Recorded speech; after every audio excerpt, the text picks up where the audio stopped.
కాకపోతే ఇప్పుడు మీ కేసు ఒకటి రన్ అవుతుంది కదా! అది అసలు ఎంతవరకు వచ్చినట్టు? ఎక్కడ ఆగినట్టు? అసలు ఎక్కడ ఆద్యంతాలేమి తెలియట్లేదు. దీని మీద నాకు కొన్ని పరిమితులు ఉన్నప్పటికీ ఏది మాట్లాడాలి, ఏది మాట్లాడకూడదని దీని గురించి అయితే ఇబ్బంది లేదు. నేను ఆ కేసు విషయం అయితే వచ్చింది. ఈరోజు పేపర్‌లో చూసిన దాని ప్రకారం ఇప్పటికి నలుగురు కానిస్టేబుల్స్, హెడ్ కానిస్టేబుల్స్ లెవెల్‌లో వాంగ్మూలాలు 164 స్టేట్మెంట్స్ తీసుకున్నారట. ఇంకా స్లోగా nothing it appears they are very serious, no doubt. తర్వాత విజయపాల్ గారు బెయిల్ అడిగాడు. అది రేపు item number 6 in supreme court. తనైతే ఏం గుర్తులేమని చెప్తున్నారట. గుర్తు లేకపోవడం ఏంటండి? అంత సీరియస్ ప్రొసీడింగ్స్. మరి ఫన్నీ పార్ట్ కదా అది. Sudden memory loss. Sudden memory loss. Pavitra Bandham సినిమాలో నాగేశ్వరరావుకి అలా కొన్ని సినిమాల్లో చూస్తాం కదా. అవును, గతం మర్చిపోయారండి. మర్చిపోయారు. అది ఈజ్ ఇట్ మెడికల్లీ అలౌడ్ అండి? లేదు, హీ హాస్ టు కోఆపరేట్. అంటే is there any chance that medical department doctors can interfere in to this కాన్స్టిట్యూషనల్గా? ఏమని నాకు ఐఎమ్ నాట్ బట్ ఒక కాన్స్టిట్యూషనల్ పోస్ట్లో ఉన్నప్పుడు if someone has become insane or lost his memory, they are not eligible to continue in that post. But ఇతను ఒక retired person కదా, రీసెంట్గా రిటైర్ అయ్యాడు. అవునండి. But it's a smart guy. So చాలా విచిత్రం రెండు కూడా. ఆయనేమో అన్ని చాలా అంటే వాట్ యు కాల్ వెరీ స్ట్రేంజ్గా ఉన్నాయి కొన్ని ప్రొసీడింగ్స్. అయితే ఆయనేమో గుర్తులేదని చెప్పడం, ఈయనేమో స్టాటస్కి తగ్గ సంఖ్య లేకపోయినప్పటికీ స్టాటస్ అడగడం, ఏదో something very strange and weird is going on their. Weird. అయితే ఇప్పుడు మీరు బేసిక్గా మీరు అంటే just I'm touching your personal friend sir. ఇప్పుడు నార్మల్గా మీరు యథేచ్ఛగా విశృంఖలంగా మాట్లాడే వ్యక్తి, ఏ విషయం మీదైనా ఎలాగైనా. అలాగని you have never hurt anybody. But Chandrababu Naidu గారు చెప్పినట్టుగా కుండ బద్దలు కొట్టినట్టు మాట్లాడడం అనేది మీకు అలవాటు. బట్ ఇప్పుడు మీరు మొన్న అసెంబ్లీలో కూడా దాని మీద చిన్న ఆహ్లాదకరమైన సంభాషణ జరిగింది. మీరు మాటలకు కట్టుబడుతున్నారని, మాటలకు నేను ఇంకా కట్టుబడతానని మీరు చెప్పడం, ఇదంతా కూడా ఒక బాన్హమీ సిచ్యుయేషన్ అక్కడ అసెంబ్లీలో క్రియేట్ అయింది. మీరు నిజంగానే అలాగ మాటలు కంట్రోల్ చేసుకుని అలా ఉండగలరా సార్ నిజంగా మీరు? తప్పకుండా ఉండగలం. నేను ఇంతకుముందు కూడా కంట్రోల్ తప్పి ఎప్పుడు నో కంట్రోల్ తప్పి ఎప్పుడు మాట్లాడలేదు మీరు. ఎప్పుడు you have been with in your control and permissibility. భాష విషయంలో కూడా ఎప్పుడు కంట్రోల్లోనే ఉన్నాను. ఇప్పుడు మీరేంటి తాజాగా తీసుకుంటున్న జాగ్రత్తలు, being a deputy speaker of the house? ఇంకొంచెం ఇదివరకే ఎప్పుడు భాష విషయంలో కానీ ఎక్కడ మీరు పుల్లు పోలేదు. బట్ ఇప్పుడు ఇంకొంచెం అంటే అసెంబ్లీలో చైర్లో ఉన్నప్పుడు ఇంకాస్త అంటే మరి పూర్తి వాడుక భాష కాకుండా వాడుక భాషలో కొన్ని పదాలు కొలిక్వల్ టర్మ్స్ వచ్చేస్తాయి, కొంచెం ఇబ్బంది పెట్టవచ్చు. సో అక్కడ ఆ సభా గౌరవాన్ని కాపాడాలి. ఎవరైనా అలాంటి పదాలు మాట్లాడినప్పుడు కూడా ఆ పదాలని తొలగించవలసి రావచ్చు రికార్డ్స్ నుంచి.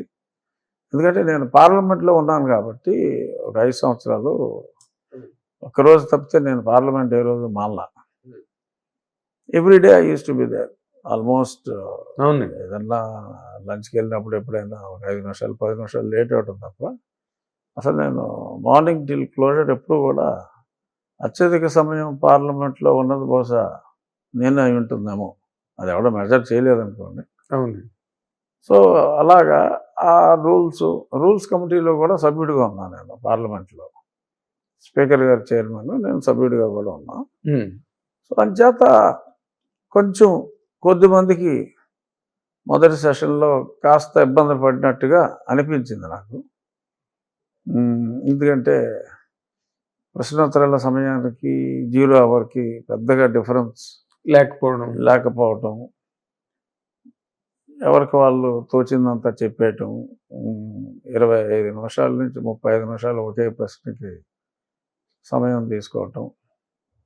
అంటే ప్రశ్నగా కాకుండా ఒక ఉపన్యాస ధోరణిలో వద్దు, సూటిగా ఉండాలి, సూటిగా ఆ ప్రశ్న ఉండాలి. మంత్రి గారి సమాధానం కూడా సూటిగానే ఉండాలి. సూటిగా ఉండాలి. ఆ గంటకి క్వశ్చన్ అవర్ అంటే ఒక గంటే. భారతదేశంలో ఎక్కడైనా క్వశ్చన్ అవర్, పార్లమెంట్లో అయినా ఏ అసెంబ్లీలో అయినా గంటే ఉంటుంది. ఏ స్టేట్ అసెంబ్లీలు ఉన్నాయి గంటే క్వశ్చన్ అవర్ అని ఎందుకు అంటున్నారు? క్వశ్చన్ అవర్స్ అని ఎందుకు అంటలా? సో క్వశ్చన్ అవర్లో ఉండాలి. It should not become question hours అనేది నా ఉద్దేశం. సో ఇక్కడ sudden transformation is difficult.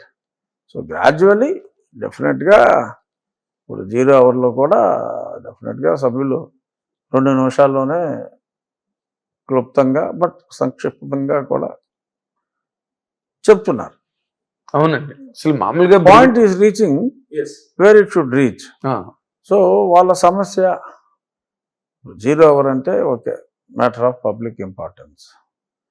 So ఆ పబ్లిక్ ఇంపార్టెన్స్ గురించి వారి నియోజకవర్గంలో కానీ రాష్ట్రంలో కానీ ఇప్పుడు ఇది జరుగుతుంది. So I want to bring this to the notice of the concern minister through the speaker. So precisely that is what meant. It's that are is meant for that. So దానికి అది కాకుండా ఇంకేదో డిఫరెంట్ డైరెక్షన్లో వెళ్ళినప్పుడు ఆ పాయింట్కి వస్తే బాగుంటుంది. ఈ 0 అవర్ ఉద్దేశం అది అని చెప్పి చెప్తున్నా 1-2 సార్లు.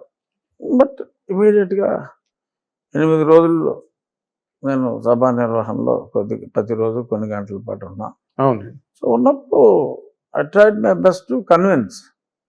సో ఉద్దేశం ఇది, చట్టం అసెంబ్లీ ప్రొసీడింగ్స్లో రూల్స్లో ఉద్దేశం ఇది.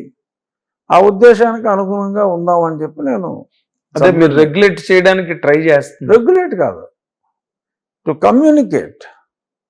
I'm trying to communicate the intent of the అదే కంటెంట్ ఇంటెంట్ ని కమ్యూనికేట్ చేయడానికి ట్రై చేస్తున్నారు. అవును, చాలా వరకు సఫలీకృతులు అయ్యాం. సఫలీకృతులు అయ్యారని ఖచ్చితంగా. ఎందుకంటే నేను ఒక 3 days బ్యాక్ 50 నిమిషాల సమయంలో ఆల్మోస్ట్ 26 పీపుల్కి I could give chance in 0 hour, which has never happened. Exactly.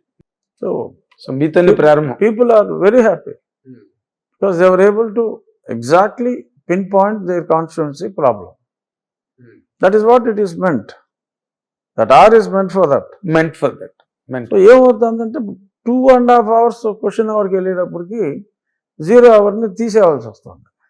Other business, important business ఉంటుంది కాబట్టి యాక్చువల్గా 0 hour ఈస్ వెరీ ఇంపార్టెంట్. అవునండి. సో దానికి సమయం, ప్రశ్నోత్తరాల సమయాన్ని దీన్ని మింగేస్తుంది. సో అంచేత ప్రశ్నోత్తరాల సమయం ప్రశ్నలకు వాడుకుంటూ 0 అవర్గా వాడాలనే ఉద్దేశాన్ని మా శాసనసభ్యులకి ఎక్స్ప్లెయిన్ చేస్తూ మా సభ్యులందరూ కొంతమంది చాలా అసౌకర్యాన్ని మనం చూసాం. అంటే అసౌకర్యం కొంచెం ఉన్నా కూడా సోషల్ మీడియాలో ఎగ్జాగరేట్ చేసేస్తారు. నేను మృదువుగా చెప్పిన ఎమ్మెల్యేలపై కోప్పడ్డ డిప్యూటీ స్పీకర్ అంటున్నారు. అవతల వాళ్ళు కొంచెం అసౌకర్యం ఫీల్ అయితే డిప్యూటీ స్పీకర్పై అసహనం ప్రదర్శించిన ఎమ్మెల్యేలని సాక్షిలో వస్తుంది. సో అలా తప్పదు. ఎందుకంటే స్పీకర్ గారి ఇంటెన్షన్ అయినా నా ఇంటెన్షన్ అయినా ఇట్స్ వెరీ క్లియర్. ప్రతి వారికి అవకాశం రావాలి. ఎప్పుడు మాట్లాడే వాళ్ళే కాదు, ప్రతి శాసనసభ్యుడికి అవకాశం ఇవ్వాలి, మ్యాక్సిమం పీపుల్కి అవకాశం రావాలి అనేదే మా బెస్ట్ ఇంటెన్షన్. గౌరవనీయులైన సభాపతి గారి ఇంటెన్షన్ అయినా నా ఇంటెన్షన్ అయినా. అంటే you are concerned about the whole house కదా, whole house. Yes, I wanted not about a single I party. wanted the opportunity to be given to each and every. So almost 11 మంది రాలేదు, మిగిలిన 164లో we could cover though limited number of days. Around 134 people have got chance to speak. Very very big tall అండి, very big tall. ఎందుకంటే because అందరి చేత అదే stipulated period of టైంలో మాట్లాడించడం అన్నది వాళ్ళు ఎంతో కొంత కంట్రోల్ అయితే తప్పితే అది జరిగే పని కాదు. And to that extent you must be appreciated for that. Just we are happy, and I can say 95+% MLAs are also very happy.